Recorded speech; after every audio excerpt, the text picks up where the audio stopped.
الحمد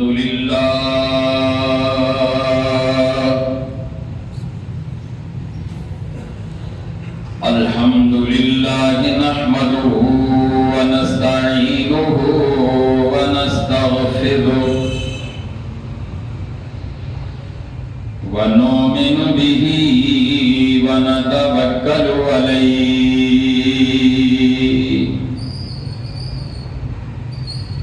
ونعوذ بالله من شرور أنفسنا ومن سيئات أعمالنا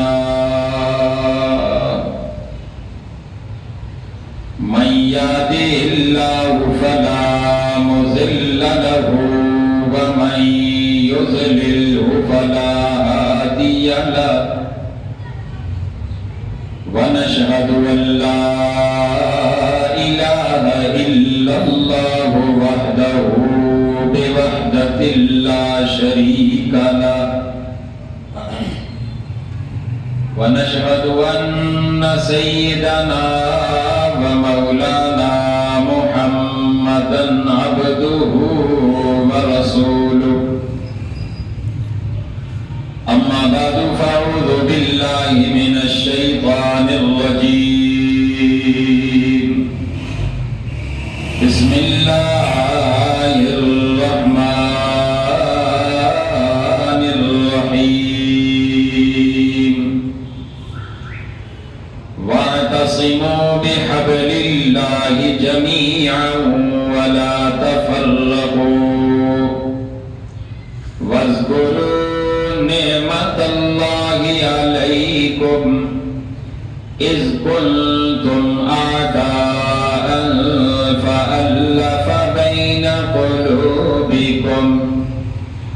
فألف بين قلوبكم فأصبحتم بنعمته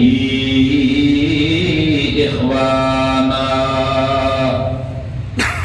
وكنتم على شفا حفرة من النار فأنقذكم منها كذلك يبين الله لكم آياته لعلكم تهتدون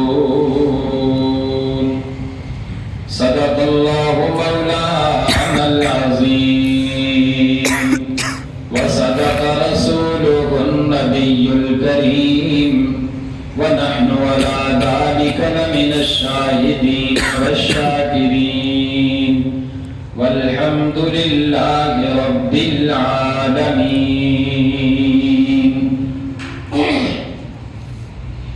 تمام احباب شوق اور محبت کے ساتھ باواز بلند درود پاک پڑھ لیں.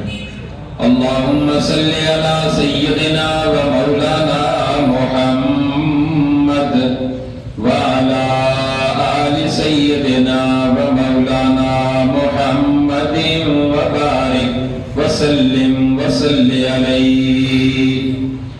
سبحانک لا علم لنا الا ما علمتنا انک انت العلیم الحکیم. رب اشرح لي صدري ويسر لي امری واحلل عقدة من لسانی يفقهوا قولی. رب زدنی علما رب زدنی علما رب زدنی علما. میرے واجب الاحترام قابل صد احترام بزرگوں اور عزیز دوستوں، قرآن مجید فرقان حمید کا چوتھا پارہ ہے. سورہ آل عمران کی ترتیب کے ساتھ ایک آیت کریمہ آپ کے سامنے تلاوت کی ہے. رب تعالیٰ کی بارگاہ میں دعا کرتا ہوں مجھے آپ پر سچ کہنے کی، پھر ہم سب کو اس پر عمل کرنے کی توفیق عطا فرمائے. آمین. ترتیب کے ساتھ قرآن کریم کی تفسیر اور تشریح بیان کی جا رہی ہے۔ درمیان میں رمضان المبارک آیا، اس حوالے سے کچھ باتیں آپ کے سامنے عرض کی تھی۔ تو رمضان سے پہلے یہی آیت آپ کے سامنے بیان ہو رہی تھی کہ اللہ فرماتے ہیں وَاعْتَصِمُوا بِحَبْلِ اللَّهِ جَمِيعًا،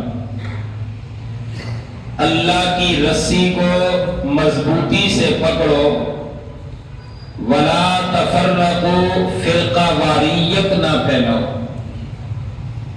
اس سے گزشتہ آیت کے اندر تھا ایمان والو اتقوا اللہ، اللہ سے ڈرو حق تقاتہ، جیسے اس سے ڈرنے کا حق ہے۔ جب اللہ کا تقوی، اللہ کا خوف کما حق ہو بندے کے دل میں بیٹھ جائے، پھر وہ فرقہ واریت کی طرف نہیں آتا، بلکہ اللہ کی رسی کو، اللہ کے احکامات کو مضبوطی سے تھام کے رکھتا ہے، اور اللہ بھی اس کو صراط مستقیم عطا فرماتے ہیں۔ اس آیت میں فرمایا وَاعْتَصِمُوا بِحَبْلِ اللَّهِ جَمِيعًا، اللہ کی رسی کو مضبوطی سے تھامو، جمیعاً، سارے کے سارے۔ آپ کے سامنے رمضان سے پہلے یہ بات بیان ہوئی تھی کہ اللہ کی رسی سے کیا مراد ہے۔ مفسرین کرام نے یہ لکھا کہ اللہ کی رسی سے مراد اللہ کا قرآن ہے، کہ اللہ کے قرآن کو سینے سے لگاؤ، اللہ کے قرآن کو مضبوطی سے تھامو، یقیناً جب تم اللہ کے قرآن کے ساتھ جڑے رہو گے، اللہ تمہیں صراط مستقیم ضرور عطا فرمائیں گے۔ اس سے پتہ چلا جو بندہ قرآن کے ساتھ جڑ جاتا ہے، اللہ اس کو اعتصام باللہ عطا فرماتے ہیں، یعنی مضبوطی کے ساتھ پکڑنا۔ اب ساتھ ہی فرمایا وَلَا تَفَرَّقُوا، فرقہ واریت کی طرف نہ جاؤ۔ یہ تفرقہ کیا ہوتا ہے، فرقہ واریت کیا ہوتی ہے؟ مفسرین کرام نے یہاں پر ایک بات لکھی ہے، بڑی پیاری بات۔ بندہ اگر اس بات کو سمجھ جائے تو یقیناً قرآن و سنت سے ادھر ادھر نہیں ہوگا، بلکہ سیدھا صراط مستقیم پہ چلنے کی کوشش کرے گا۔ اگر آپ کا ذوق ہو تو میں اس بات کو ذرا کھولوں، ذرا جا کر کہیں سبحان اللہ۔ اللہ کریم فرماتے ہیں وَلَا تَفَرَّقُوا، فرقہ واریت نہ پھیلاؤ، تفرقہ نہ بناؤ۔ الہ العالمین، فرقہ واریت کسے کہیں گے؟ اس کو سمجھنے سے پہلے ایک بات کو سمجھے۔ نبی پاک صلی اللہ علیہ وسلم ایک دفعہ زمین پہ تشریف فرمائے، صحابہ کرام فرماتے ہیں میرے نبی کے ہاتھ کے اندر ایک خشک لکڑی ہے، اس لکڑی کے ساتھ میرے حضور زمین کے اوپر ایک لمبی لکیر کھینچی۔ لمبی لکیر کھینچنے کے بعد آپ نے اس کے ارد گرد دائیں اور بائیں ٹیڑھی لکیریں کھینچی، اور صحابہ کرام کو فرمایا او میرے صحابہ، یہ جو میں نے سیدھی لکیر کھینچی ہے، اس کو قرآن و سنت کی روح سے صراط مستقیم کہا جاتا ہے۔ اشارہ کر دیا کہ یہ صراط مستقیم ہے۔ سمجھنے والوں کے لیے یہ بھی بات سمجھا دی کہ جو رستے ارد گرد ہوتے ہیں، دائیں بائیں ہوتے ہیں، وہ بھی صراط مستقیم ہی سے ہوتے ہیں۔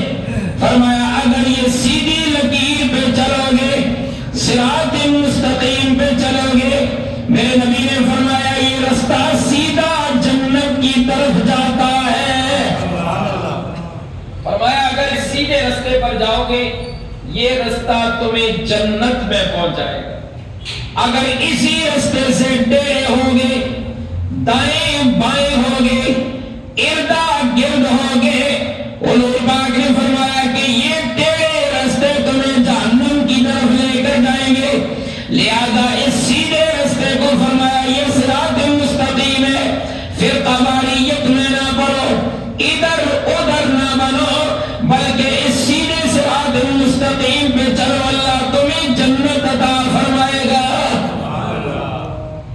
یہاں مفسرین کرام نے ایک بات لکھی ہے، وہ یہ وَلَا تَفَرَّقُوا فرقہ واریت نہ پھیلاؤ۔ الہ العالمین، فرقہ واریت کا معنی کیا ہے؟ تفرقہ کسے کہیں گے؟ یعنی دو چیزیں ہیں، ایک کو کہا جاتا ہے اصول اور ایک کو کہا جاتا ہے فروع، یعنی ایک اصل ہے اور ایک اس کی فرع ہے۔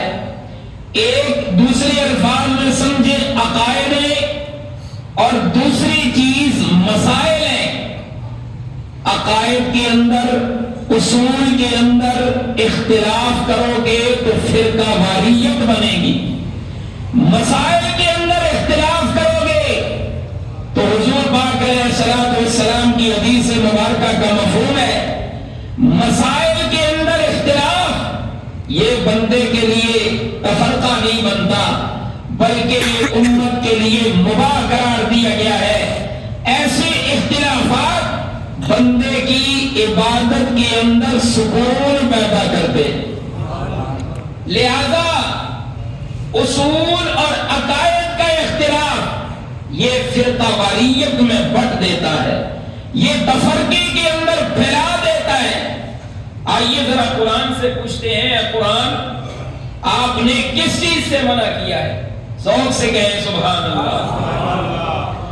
اللہ کریم فرماتے ہیں وَاعْتَصِمُوا بِحَبْلِ اللَّهِ جَمِيعًا، اللہ کی رسی کو مضبوطی سے تھامو سارے کے سارے، وَلَا تَفَرَّقُوا، عقائد میں اختلاف نہ کرو، اصول میں اختلاف نہ کرو، اے میرے پروردگار عقائد میں اختلاف نہ کرے، کس رستے پہ چلے؟ فرمایا عقیدہ وہ رکھو جو میرے نبی اور نبی پاک کے صحابہ نے رکھا ہے۔ یا اللہ، نبی علیہ الصلوۃ والسلام اور صحابہ کرام رضوان اللہ تعالی علیہ مجمعین، بلکہ آگے بڑھ کے یوں کہوں اولیاء کرام رحمہم اللہ تعالی علیہ مجمعین، انہوں نے جو عقیدہ رکھا وہ عقیدہ کیا بنے گا؟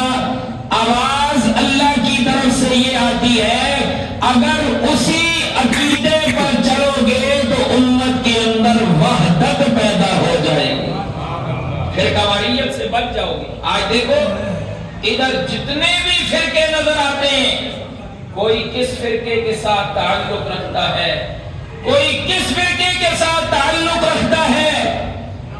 اگر صحابہ کرام کے عقائد سے ہٹیں گے، نبی پاک علیہ الصلوۃ والسلام کے عقائد سے ہٹ جائیں گے تو ظاہر ہے ہم تفرقے میں پھیل جائیں گے۔ کوئی کس فرقے کے اندر چلا گیا، کوئی کس فرقے کے اندر چلا گیا۔ دین وہی ہے جو اللہ نے آسمان سے اتارا، نبی پاک علیہ الصلوۃ والسلام نے وہ دین لے کر صحابہ کرام کو دیا، صحابہ کرام رضوان اللہ تعالی علیہ مجمعین نے اس دین پہ عمل کر کے امت تک پہنچایا۔ اسے وحدت کا رستہ اور دین کہا جاتا ہے۔ مثال کے طور پر ایک چیز کو لیا جائے جسے کہا جاتا ہے توحید۔ کیا کہا جاتا ہے؟ توحید۔ ذوق سے بولے، کیا کہتے ہیں؟ توحید۔ اللہ کریم خود قرآن میں فرماتے ہیں، غالباً دوسرا پارہ ہے، اللہ فرماتے ہیں کان الناس امتا واحدہ، ساری کی ساری انسانیت، ساری کی ساری امت ایک وحدت امت تھی، ایک ہی جماعت تھی۔ یا اللہ، جب ایک جماعت تھی اس وقت کیا تھا؟ مفسرین کرام نے لکھا کوئی شرک نہیں تھا، گمراہی نہیں تھی، کوئی ضلالت نہیں تھی، لوگ اللہ کے دین پہ چلتے تھے، کوئی تفرقہ نہیں تھا، اسی لیے کہا کہ وہ امت ایک تھی۔ پتہ چلا پھر آہستہ آہستہ لوگوں کے اندر شرک کی بیماری شروع ہوئی، لوگوں نے اللہ کے ساتھ غیروں کو شریک ٹھہرانا شروع کیا۔ اسی لیے قرآن نے کہا جب لوگوں میں اختلافات بڑھے فَبَعَثَ اللَّهُ النَّبِيِّينَ مُبَشِّرِينَ، پھر اللہ نے اپنے انبیاء کو مبعوث فرمایا۔ کوئی نبی کس امت کے لیے آئے، کوئی کس امت کے لیے آئے، لیکن وحدت کے بعد جو سب سے پہلا رستہ امت کے اندر اختلاف کے اندر پڑا اس کو کہا جاتا ہے شرک۔ حضرت نوح علیہ السلام کے دور میں دیکھیں، لمبا واقعہ المختصر، جب بندہ اللہ کے ساتھ غیروں کو شریک ٹھہرائے گا تو اسے شرک کہا جائے گا۔ اللہ خود فرماتے ہیں میں سارے گناہوں کو معاف کر دوں گا لیکن شرک ایک ایسا گناہ ہے کہ میں کبھی معاف نہیں کروں گا۔ ذوق ہو تو میں اس کے اوپر آیت پڑھ کے سناؤں۔ اللہ کریم فرماتے ہیں ان اللہ لا یغفر ان یشرک بہ ویغفر ما دون ذلک، میں اللہ چاہوں تو گناہ سارے معاف کر دو، نہیں معاف کروں گا تو شرک معاف نہیں کروں گا۔ الہ العالمین کیوں؟ اللہ فرماتے ہیں وَمَن یشرک بِاللَّهِ فَقَدِ افْتَرَىٰ اِثْمًا عَظِیمًا۔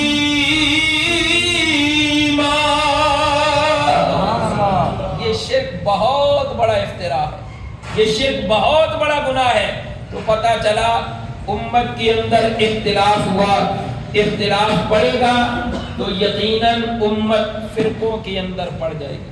جب اختلاف آئے گا امت کے اندر، جب اختلاف بنے گا تو امت وحدت کے رستے سے ہٹ کر، امت وحدت کے رستے سے ہٹ کر فرقہ واریت کے اندر پیدا ہو جائے گی، مبتلا ہو جائے گی۔ اسی لیے قرآن نے کہا وَلَا تَفَرَّقُوا، فرقہ واریت نہ پھیلاؤ۔ پتہ چلا عقائد میں اختلاف ہوگا، عقائد کے اندر اختلاف آئے گا تو یقیناً فرقہ واریت بنے گی۔ اسی طرح یہ تو میں نے ایک مثال دی ہے، حدیث مبارکہ ذوق ہو تو میں وہ بھی آپ کے سامنے بیان کر دوں۔ نبی پاک علیہ الصلوۃ والسلام نے ایک حدیث مبارکہ کے اندر ارشاد فرمایا، مفہوم ہے امت والو، پہلی امتوں کے اندر 72 فرقے تھے۔ کتنے؟ 72 فرقے تھے۔ میری امت کے اندر 73 فرقے ہوں گے۔ کتنے ہوں گے؟ 73 فرقے ہوں گے۔ آپ نے فرمایا لوگو 72 فرقے کلہم فی النار، سارے کے سارے جہنم میں جائیں گے۔ صحابہ کرام نے عرض کی اللہ کے محبوب سارے جہنم میں؟ فرمایا الا، مگر ایک فرقہ ایسا ہوگا جو سیدھا جنت میں جائے گا۔ صحابہ کرام نے پوچھا اللہ کے محبوب صلی اللہ علیہ وسلم وہ فرقہ کون سا فرقہ ہے جو سیدھا جنت میں جائے گا؟ حضور علیہ السلام نے اس کی نشاندہی فرمائی ہے۔ اگر ذوق ہو تو میں اسے بھی کھولوں، ذرا ذوق نہ رکھو، سبحان اللہ۔ میرے آقا نے فرمایا ایک فرقہ ایسا ہے جو جنت میں جائے گا۔ عرض کی اللہ کے محبوب کون سا وہ فرقہ ہے؟ میرے نبی نے فرمایا ما انا علیہ و اصحابی، جس عقیدے پہ میں ہوں اور میرے صحابہ ہیں اس عقیدے پہ رہنے والا انسان جنت میں جائے گا، اس عقیدے سے ہٹ کر جانے والا انسان جہنم میں جائے گا۔ اس سے کیا پتہ چلا؟ وَلَا تَفَرَّقُوا، فرقہ واریت نہ پھیلاؤ، فرقہ واریت نہ پھیلاؤ، بلکہ جو اللہ نے ہمیں دین دیا ہے، نبی علیہ السلام نے جو ہمیں شریعت دی ہے، صحابہ کرام نے جو عقائد اپنائے ہیں، اسی کو دین کہا جائے گا، اس رستے سے ہم ہٹ کر ادھر ادھر چلیں گے وہ فرقہ واریت کہلائے گی۔ نبی علیہ الصلوۃ والسلام نے جب فرمایا کہ ما انا علیہ و اصحابی، جس رستے پر میں ہوں اور میرے صحابہ ہیں، جس رستے پر میں ہوں اور ذوق سے، جس رستے پر میں ہوں اور میرے صحابہ ہیں، وہ رستہ صراط مستقیم والا رستہ ہے، وہ امت کے اندر وحدت پیدا کرنے والا رستہ ہے، وہ سیدھا رستہ ہے، وہ فرقہ واریت والا رستہ نہیں۔ اب یہاں پر آپ دیکھیے ولا تفرقوا، یہاں بھی لفظ فرقہ ہے، اور حدیث مبارکہ کے اندر جو الفاظ ہیں فرمایا تفرقت بنی اسرائیل، بنی اسرائیل کے اندر 72 فرقے تھے، وہاں بھی لفظ فرقہ ہے، اور میری امت کے 73 فرقے ہوں گے، وہاں بھی لفظ فرقہ ہے۔ فرمایا ایک فرقہ جنت میں جائے گا، کلہم فی النار، باقی سارے فرقے جہنم میں جائیں گے، وہاں بھی لفظ فرقہ ہے۔ اب وہ کون سا فرقہ ہے جو جنت میں جائے گا؟ واضح طور پہ آپ نے 2 رستے بتلائے، فرمایا ما انا علیہ و اصحابی، جس رستے پر، جس عقیدے پر میں اللہ کا نبی ہوں اور میرے صحابہ کرام ہیں، وہ رستہ سیدھا جنت میں لے جائے گا۔ یہاں پر ایک سوال پیدا ہوتا ہے، نبی پاک علیہ السلام اگر فرما دیتے جس پر میں ہوں ما انا علیہ تو کافی تھا، آپ نے صحابہ کرام کا جو لفظ ساتھ استعمال فرمایا ما انا علیہ و اصحابی، جس پر میں ہوں اور میرے صحابہ ہیں، اس کی کیا وجہ ہے؟ حضور فرما دیتے، ظاہر ہے جس پر حضور ہے وہاں تو پھر کسی اور کی ضرورت ہی نہیں ہے۔ ایک حدیث مبارکہ کا مفہوم ہے، حضور علیہ السلام نے فرمایا علیکم بسنتی وسنت الخلفاء الراشدین، تمہارے اوپر میری سنت، حضور نے فرمایا میری سنت اور خلفاء راشدین کی سنت لازم ہے۔ سوال پیدا ہوتا ہے جہاں پر حضور پاک علیہ السلام کی سنت موجود ہے وہاں پر صحابہ کی سنت کا کیا معنی ہے؟ اب دونوں باتوں کا جو جواب سننا چاہتے ہیں وہ ذرا ذوق سے کہیں سبحان اللہ۔ میرے آقا علیہ السلام نے اشارہ فرما دیا، امت کے اندر رہنے والوں ایک وقت آئے گا آج اس چیز کی ضرورت نہیں ہے، میرے دنیا سے پردہ کر جانے کے بعد ہو سکتا ہے اس چیز کی ضرورت پڑ جائے، وہاں میرے صحابہ جس رستے کو اپنائیں گے اس رستے کو اپنانا تمہارے اوپر اسی طرح لازم ہے جس طرح میں نبی کا طریقہ اپنانا لازم ہے۔ آپ نے واضح ارشاد فرما دیا۔ مثال کے طور پر نبی علیہ السلام کے زمانے میں قرآن کریم یکجا جمع نہیں تھا، قرآن یکجا جمع نہیں تھا، ذوق سے بولے قرآن یکجا جمع نہیں تھا۔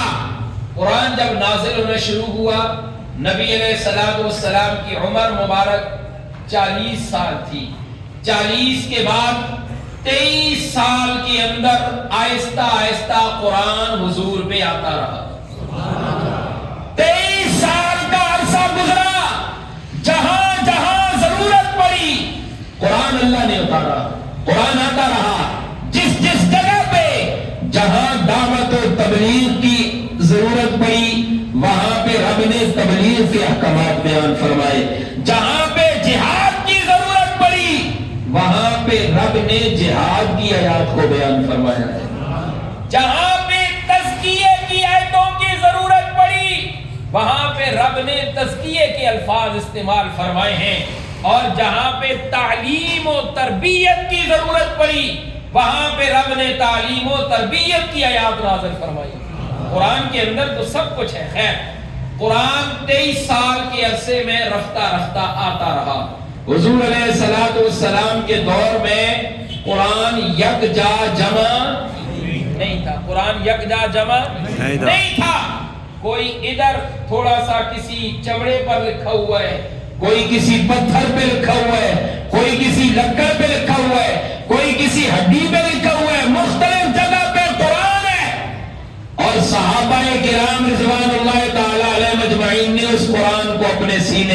محفوظ کر لیا ہے۔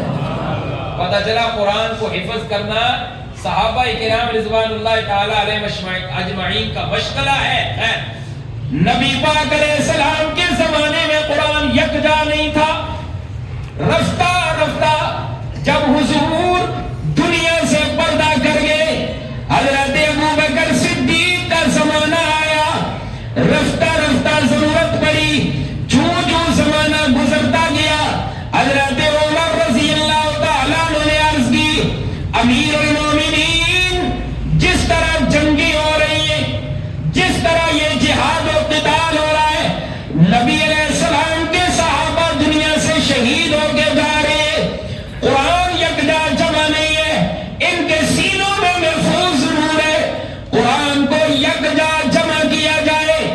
اس کے بعد المختصر صحابہ کرام رضوان اللہ تعالیٰ علیہ اجمعین اس بات پر متفق ہوئے قرآن کو یکجا جمع کیا جائے۔ حضور کے زمانے میں قرآن یکجا نہیں تھا، صحابہ کرام رضوان اللہ تعالیٰ علیہ اجمعین نے اتفاق کے ساتھ، اس کو کہتے ہیں اجماع صحابہ، سارے صحابہ جس پہ اجتماع کرتے ہیں، متفق ہو جاتے ہیں، اجماع صحابہ، اجماع امت، صحابہ کرام نے اس بات پہ اتفاق کیا ہے اور قرآن کو صحابہ کرام نے یکجا جمع کر کے امت تک پہنچایا ہے۔ اب اگر کوئی کہے نبی علیہ السلام کی سنت تو لازم ہے، صحابہ کی سنت لازم نہیں، اللہ کے محبوب پہلے ہی فرما گئے لوگوں جس چیز کی ضرورت میرے زمانے میں نہیں، بعد میں ضرورت پڑ جاتی ہے، وہاں میں موجود نہیں ہوں گا، وہاں میری سنت اگر موجود نہیں، میرے صحابہ جس رستے کو اپنائے اسی طرح اپنانا ہوگا جس طرح میں نبی کی سنت کو تم نے سینے سے لگایا ہے۔ اسی کو قرآن نے کہا وَلَا تَفَرَّقُوا، فرقہ واریت نہ پھیلاؤ، جو کچھ نبی علیہ السلام نے صحابہ کو دیا، صحابہ کرام نے آگے امت کو دیا ہے، وہ سارے کا سارا دین کہلاتا ہے، اور اس پہ عمل کرو۔ فرمایا کہ فرقہ واریت نہ پھیلاؤ، تفرقہ نہ کرو۔ اب سب سے پہلی بات ہے عقیدہ، کیا ہے؟ عقیدہ۔ مفسرین محدثین لکھتے ہیں کہ عقیدے کا اختلاف جب آگے بڑھتا ہے، عقیدے کا اختلاف جب آگے بڑھتا ہے، عقیدے کے اختلاف سے جو جماعت بنتی ہے اسے فرقہ کہا جاتا ہے۔ اسے کیا کہا جاتا ہے؟ آج دیکھ لیجئے، میں نام نہیں لیتا کسی فرقے کا، دیکھ لیجئے ایک عقیدے پہ جو جماعت بن جاتی ہے کہا جاتا ہے یہ فلاں فرقہ ہے، دوسرے عقیدے پہ جو جماعت بن جاتی ہے کہا جاتا ہے یہ فلاں فرقہ ہے۔ پتہ چلا فرقہ اختلاف جو عقائد کا ہوتا ہے، عقائد کے اختلاف سے آگے بڑھ کے جو جماعت بنتی ہے اسے فرقہ کہا جاتا ہے۔ اور قرآن نے کیا کہا؟ وَلَا تَفَرَّقُوا، فرقہ واریت نہ پھیلاؤ۔ الہ العالمین کون سا عقیدہ اپنائے؟ اللہ نے فرمایا قرآن و سنت جو اللہ کے نبی نے ہمیں دیا ہے، اللہ کے نبی پاک نے صحابہ کو دیا ہے، صحابہ نے امت تک پہنچایا ہے، انہی عقائد پہ چلو گے تو صراط مستقیم کہا جائے گا، اور اگر ان عقائد سے ہٹیں گے تو پھر یہ صراط مستقیم نہیں، یہ فرقہ واریت بن جائے گی۔ اس پر مفسرین کرام نے، بلکہ یوں کہوں مجتہدین نے بہت سی باتیں اس پر لکھی ہیں۔ میں ایک دو باتیں آپ کے سامنے عرض کرنا چاہوں گا، ذرا ذوق سے کہیں سبحان اللہ۔ وَلَا تَفَرَّقُوا، فرقہ واریت نہ پھیلاؤ۔ اب فرقہ عقائد سے جو جماعت بنتی ہے اسے فرقہ واریت کہتے ہیں، اور فروع سے جو جماعت بنتی ہے اسے فرقہ نہیں کہتے، اسے فرقہ ذوق سے اسے فرقہ۔ ہمارے بہت سے سادہ لوگ مسلمان جو اس اعتراض اور اس اشکال کے اندر پھنس جاتے ہیں، سادہ لوگوں کو جو لوگ دھوکہ دینے کی کوشش کرتے ہیں، میں اس بات کو ذرا سمجھانے کی کوشش کرتا ہوں، ذوق سے کہیں سبحان اللہ۔ قرآن نے کہا وَلَا تَفَرَّقُوا، فرقہ واریت نہ پھیلاؤ، یعنی عقائد میں اختلاف کرو گے تو فرقہ واریت بنے گی. عقائد کے اختلاف سے منع کیا. اللہ ایک ہے، اللہ کو ایک مانو. نبی پاک علیہ الصلوۃ والسلام ساری مخلوقوں میں سے سب سے اعلیٰ مخلوق کو انسان کہتے ہیں، اور سارے انسانوں میں سب سے اعلیٰ جو ہے انہیں آمنہ کا نام کہتے ہیں. یہ بھی عقیدہ ہے. اس عقیدے کو اپناؤ. اگر اس سے ہٹ کے عقیدہ اپناؤ گے تو وہ فرقہ واریت بنے گی. کوئی کیا عقیدہ رکھ رہا ہے، کوئی کیا عقیدہ بنا رہا ہے. اسی طرح نبی پاک صلی اللہ علیہ وسلم کی جو جماعت صحابہ کرام اہل بیت اطہار ہیں وہ برحق ہے. وہ کیا ہے؟ ذوق سے وہ کیا ہے؟ برحق ہے. ہر صحابی نبی جنتی ہے. نبی علیہ السلام کا جو بھی صحابی ہے وہ کیا ہے؟ جنتی ہے. جس کا عقیدہ ہے وہ بولے وہ کیا ہے؟ جنتی ہے. جنتی ہے.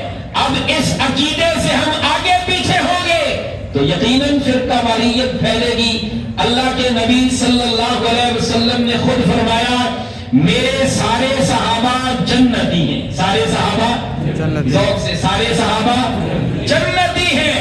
اور یہ ایمان ہے، قرآن و سنت کی روح ہے کہ نبی علیہ السلام کو یا آپ کی محفل کو جس نے ایمان کی حالت میں پایا اور اسی حالت کے اندر دنیا سے پردہ کر گیا، جہنم کی آگ اس کو چھو بھی نہیں سکتی.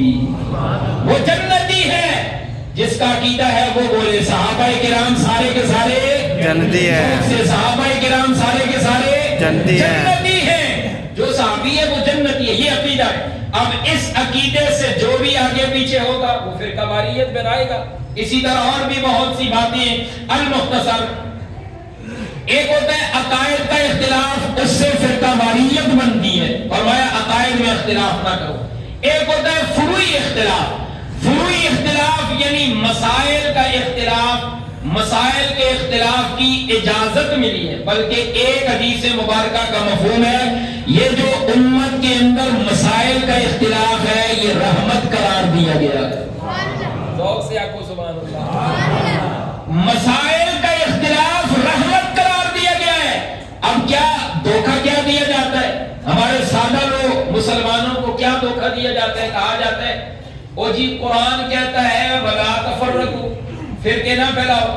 اور دیکھو کوئی شافعی بنا ہوا ہے، کوئی مالکی بنا ہوا ہے، کوئی حنبلی بنا ہوا ہے اور کوئی حنفی بنا ہوا ہے. یہ کہتے ہیں نہیں کہتے. لہذا یہ بات دمکے کی چوٹ پر کہنا چاہتا ہوں، قرآن و سنت کی روح سے کہنا چاہتا ہوں. یہ ناز لفاظی یا خطابت نہیں ہے، یہ حقیقت بات کرنے جا رہا ہوں. چاہے امام مالک ہو، چاہے امام شافعی ہو، چاہے امام احمد بن حنبل ہو، چاہے امام اعظم ابو حنیفہ ہو، سارے کے سارے اہل سنت والجماعت سے تعلق رکھتے ہیں.